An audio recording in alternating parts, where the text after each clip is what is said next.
Olá! Hoje a gente vai mergulhar numa das aulas mais impactantes do século XX, A Ordem do Discurso, de Michel Foucault. É um texto onde ele basicamente vira de cabeça para baixo a nossa ideia de liberdade de expressão. Ele diz que ela é uma ilusão, e uma ilusão bem mais complexa do que parece. Vamos tentar entender essa história? Olha que curioso, o Foucault começa essa aula magna não com uma afirmação poderosa, mas com uma confissão de ansiedade. Ele diz que queria simplesmente desaparecer nas palavras, sabe? Evitar o peso, o perigo que vem quando alguém toma a palavra para si. Isso já humaniza o tema e dá uma dica importante. Para Foucault, falar nunca é um ato simples. E aqui está o grande mistério que vai guiar toda a nossa análise. Poxa, se falar é algo tão humano, tão natural, por que existe tanto controle, tanto medo em volta disso? Foucault nos convida a pensar por que a sociedade parece tão obcecada em gerenciar o que é dito. Onde é que está o perigo nisso tudo? A resposta dele é essa hipótese que é a base de tudo. O discurso não é uma coisa livre e selvagem que flui por aí. Pelo contrário, existem mecanismos invisíveis que o tempo todo estão policiando, determinando o que pode ser dito, quem pode dizer e, principalmente, o que vai ser considerado verdade. E não é uma conspiração. É um sistema. Para a gente poder entender esse sistema, Foucault divide a coisa toda em partes. Vamos começar pela primeira categoria. Os procedimentos que são mais poderosos, que agem de fora para dentro para controlar o discurso. Pensa neles como se fossem as cercas externas de um grande campo. E dentro dessa primeira seção, ele aponta 3 grandes mecanismos de exclusão. Primeiro, a interdição, que é a proibição direta. Segundo, a separação que a gente faz entre o discurso da razão e o da loucura. E terceiro, o mais forte e mais escondido de todos, a oposição entre o que é verdadeiro e o que é falso. A interdição é a forma de controle mais na cara, a mais óbvia. A gente sabe que não dá para falar de tudo em qualquer lugar. Existem tabus, né? Sexualidade, política, são temas onde, como diz Foucault, a grade é mais cerrada. Existem rituais que ditam como se deve falar. E o que é fundamental, existe a regra de quem tem o privilégio de falar sobre certos assuntos. Agora vamos para a segunda cerca, que é um pouco mais sutil. Desde sempre, a sociedade traça uma linha bem clara, separando o discurso que é visto como racional daquele que é visto como louco. Na prática, isso invalida a fala de certas pessoas. O mais interessante é ver como essa exclusão foi mudando. Antigamente, a fala do louco era ou descartada ou vista como algo místico. Hoje, a gente escuta, mas sempre através de uma rede de especialistas e instituições que interpretam aquilo para nós. O que Foucault mostra é que a separação continua ali, firme e forte, só que agora ela tem um ar mais científico, mais burocrático. E então a gente chega na terceira e mais poderosa forma de controle externo. Essa aqui nem parece controle, parece óbvio, natural. Mas o Foucault pede para a gente olhar com mais atenção.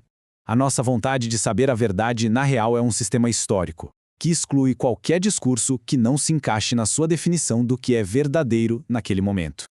Ok, então a gente já viu as cercas do lado de fora. Agora, vamos para dentro do campo, para ver as regras internas do jogo. Foucault argumenta que os próprios discursos têm um jeito de se policiar para controlar o acaso e a bagunça dos significados.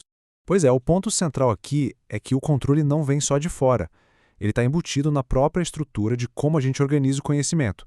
Foucault aponta 3 mecanismos principais para isso: o comentário, o autor e as disciplinas.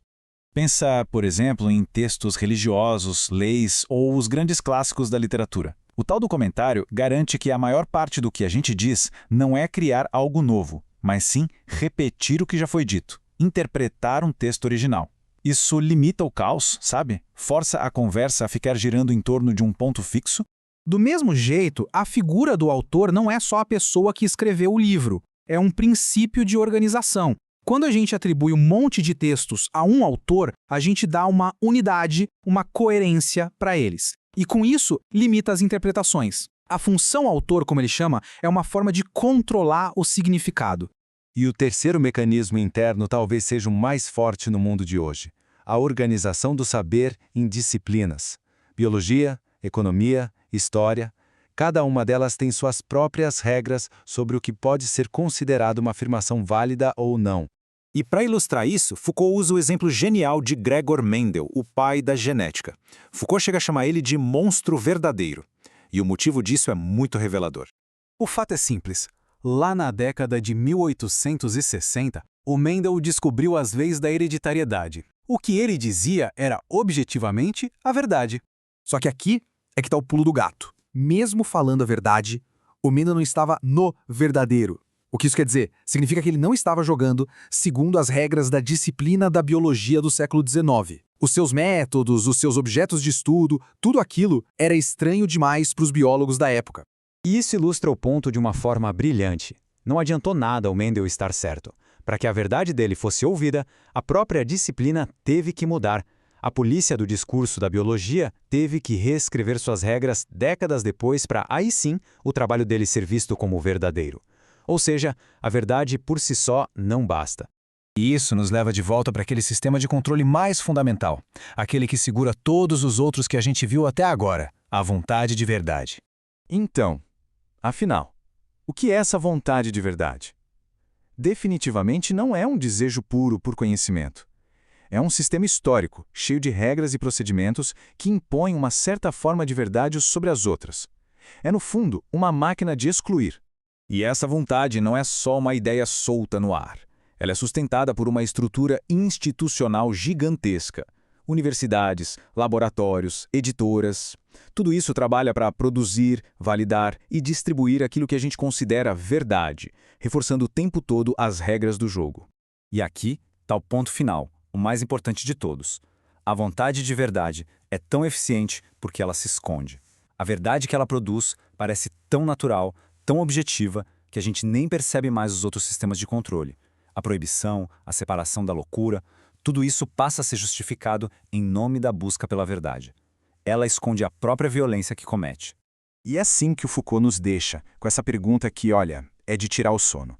Se aquilo que a gente considera verdade, razão, fala permitida, se tudo isso é, na verdade, produto de séculos de sistemas de controle e de exclusão, o que sobra da nossa ideia de liberdade de expressão?